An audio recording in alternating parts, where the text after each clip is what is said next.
ഉണ്ടായിരുന്നു? ഞാൻ ആദ്യമേ പറയാണ്ട് എനിക്ക് കപ്പ് പിന്നീടുള്ള സാധനമാണ്. അപ്പോൾ അകത്ത് വന്നപ്പോൾ എന്താ എങ്ങനെ എങ്ങോട്ടാ പോകണം, മൂന്നാമത്തെ ദിവസം തന്നെ ബ്രേക്കായി. അതിനുശേഷം എനിക്ക് ഭയങ്കരമായിട്ടൊരു സൗഹൃദം ഉണ്ടായി. അൻസിബ അവിടെ വരെ എനിക്ക് അങ്ങനെ ഒരു ബോണ്ട് എനിക്ക് കണ്ടുപിടിക്കാൻ പറ്റി. അതുകൊണ്ട് തന്നെ ഞാൻ അൻസിബ വലിയൊരു ഭാഗമാണ് എൻ്റെ സർവൈവിങ്ങിൻ്റെ വലിയൊരു ഭാഗമാണ്. ഞാൻ ചോദിക്കാതിരിക്കായിരുന്നു, അതായത് ഏറ്റവും കൂടുതൽ വീട്ടിൽ പോകണം എന്ന് പറഞ്ഞ ആളാണ് ഋഷി ഈ ഷോയില്. പക്ഷെ അയാൾ 100 ദിവസം ഇവിടെ നിൽക്കുക എന്ന് പറയുന്ന വലിയ അത്ഭുതമാണ്. ഓ ഞാൻ അത്ഭുതമായി.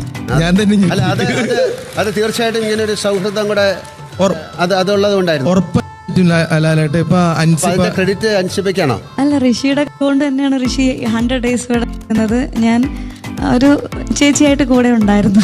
എന്തെങ്കിലും വിഷമങ്ങൾ ബാക്കി വെച്ചിട്ടാണോ ഈ ബിഗ് ബോസ് വീട്ടിൽ നിന്ന് പോകുന്നത്? ഇല്ല, വിഷമങ്ങളൊന്നും ബാക്കി വെച്ചിട്ടല്ല. ഞാൻ 100% മോർ ദാൻ ഭയങ്കര എക്സൈറ്റഡ് ആണ്, ഭയങ്കര ഹാപ്പി. കാരണം ടോപ്പ് 5 എത്താൻ പറ്റില്ലല്ലോ അല്ലേട്ടാ. അതെന്നെ എന്താ ഋഷിക്ക് പറയാനുള്ളത് ഇതൊക്കെ കണ്ടിട്ട്? നിങ്ങൾ വിചാരിക്കുന്ന പോലെയല്ല, വല്ലാത്തൊരു ഇമോഷണൽ റോളർ കോസ്റ്ററാണ് അത്. നമ്മൾ തന്നെ ഒന്ന് അനുഭവിക്കണം, അപ്പം അതിൻ്റെ ഒരു ഡെപ്ത് മനസ്സിലാവുള്ളൂ ഉറപ്പായിട്ടും. ഫോർത്ത് റണ്ണർ അപ്പ് ഒരു ചെറിയ ട്രോഫി ഉണ്ട്. പ്ലീസ്.